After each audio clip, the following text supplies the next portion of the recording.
Welcome to the Fright Lab. I'm Lucas Yoakum.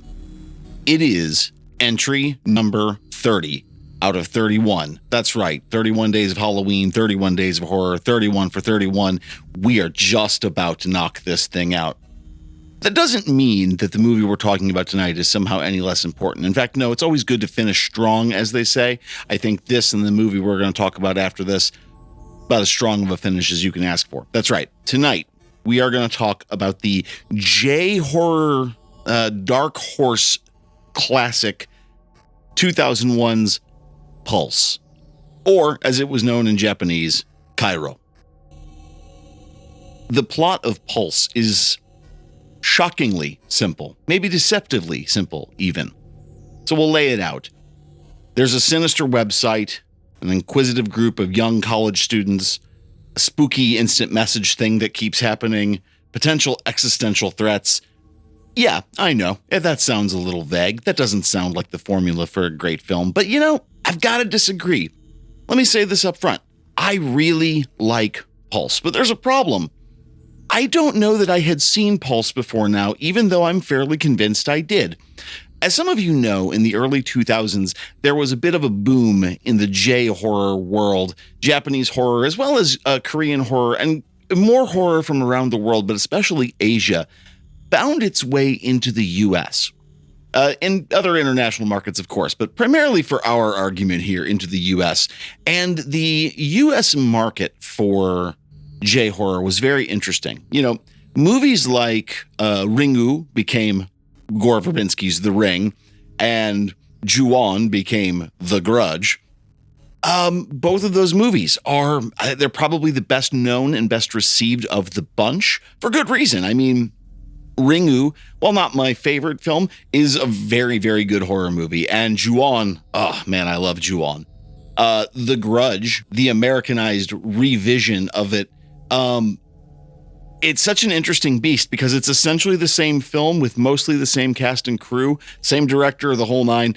It's a different movie in a way. The American elements of it, so to speak, make it a much different film, but it's also still super spooky. I prefer Ju-on personally, but The Grudge really works. And Verbinski's The Ring, ooh, man, I saw that in the theater, and that was a good theater pick. It was very scary on the big screen, and I think it holds up. I think it still looks good to this day. Pulse is a different story altogether. I mean, yes, it's got that J-horror weirdness. It's got that J-horror strangeness, that particular flavor of J-horror. I don't know what else to call it than that. Japanese horror kind of operates sometimes on like different metaphysics than I think Western storytelling would allow. It's a deep subject, and I wish I had better insight into it. It's something I'm going to have to focus on at some point. So let's start with the visuals of this film, because the plot is so straightforward. People visit the spooky website, weird dark messages happen, they end up dying in really gruesome supernatural ways that don't really make a lot of sense. Visually, how do you cue that? How do you key that?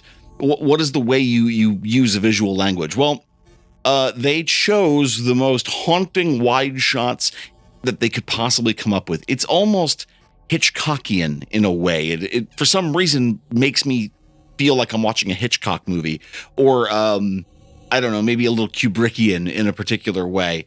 It creates this kind of distant coldness throughout the film that I really like. Were they trying to make a bigger comment with that? Well, like with the rest of this movie, we'll see. We'll see what we're thinking about that as this episode goes along. Now, there is definitely an argument to be made that there was a comment being made about technology. I mean, obviously, so much of the film revolves around the internet, you know, the great technological achievement, or maybe our worst technological achievement since the atom bomb, depending on who you're talking to and me on the day you're talking to me.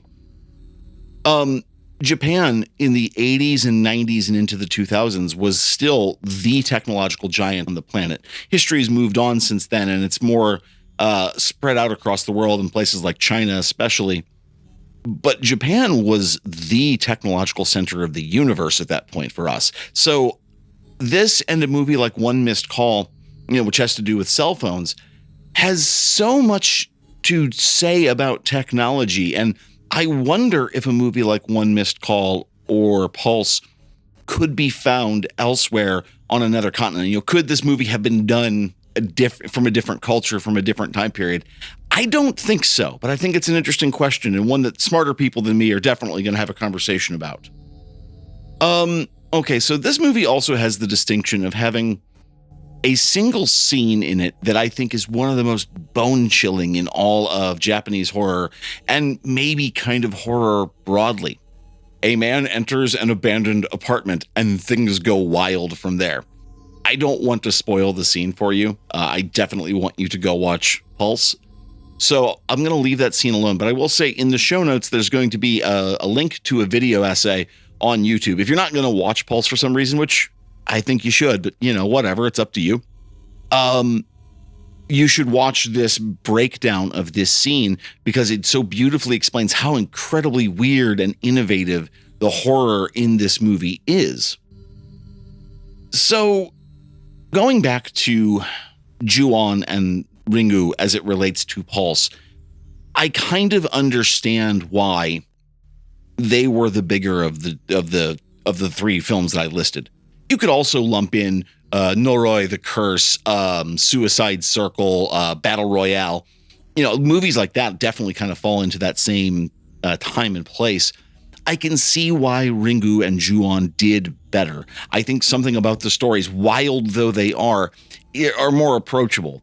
Fundamentally, they're ghost stories, and I think that's a little easier to reach at, whereas Pulse isn't that at all. I mean, it's supernatural. It's kind of a ghost story, but it's way weirder and way less specific. And it's just kind of, I don't know, is there a Doom-centric sort of horror? Doom horror? I don't know what to call it.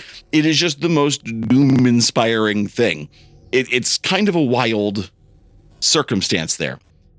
But when I watch those movies, I can see why they did better, ultimately. One thing that I think kind of makes it harder to watch for some people is that Japanese horror is paced differently than a lot of American horror, especially American horror in like the 2000s and 2010s. These movies take a slower tack and a slower pace. I think if you really liked, a movie like House of the Devil, that pacing is going to be a lot closer, a lot more analogous. I think Pulse gets more scares per minute, so to speak. I think it is overall a scarier film, but that's just me. I have strange tastes, as you know. I think the horror of a movie like Pulse is a little less immediate, a little less intense, less visceral. It is not a gory film, not in the way other horror movies. I mean, a lot of the early J-horror stuff really wasn't that gory when you get right down to it. It was more metaphysically frightening. But this one's a different story in that regard. Everything about it for me just works. From the kind of wide shots, the use of shadow, the kind of cryptic dialogue. The music is very, very intense and dark. The settings, I mean, visually, this film is just an absolute dark treat. In short, Pulse is a gem, and I think you guys should go watch it. This is another one of my rare, unambiguous, you need to go see this movie. Again, I can see where it's not going to all work for everyone, but still, I think you should give it a shot. That brings up a weirder question is, did I see this before? I feel like I have to have watched this, but I've got to level with you. Every scene was a surprise to me, and not because I couldn't figure it out. I mean, we're all pretty smart people who watch these sorts of movies, I'd like to think. I'm probably the least smart of the batch, but I can say that each one of these scenes kind of took me by surprise. And is that because I just don't remember the movie because I've just seen so many horror films, actually at that time period when I had literally nothing better to do? Or did I somehow miss this one? I don't know. I am going to say I probably saw it, but that means, more importantly, friends, siblings, you definitely need to see this if you haven't seen Pulse before. And if you have seen it, what do you think? Is this movie the gem that I believe it is? I'm going to go on the record and say yes, but I want to know what you think about this movie, what you think about J-horror, that whole 90s, 2000s horror thing that bled into America. And I want to know what's on the top of your J-horror mountain.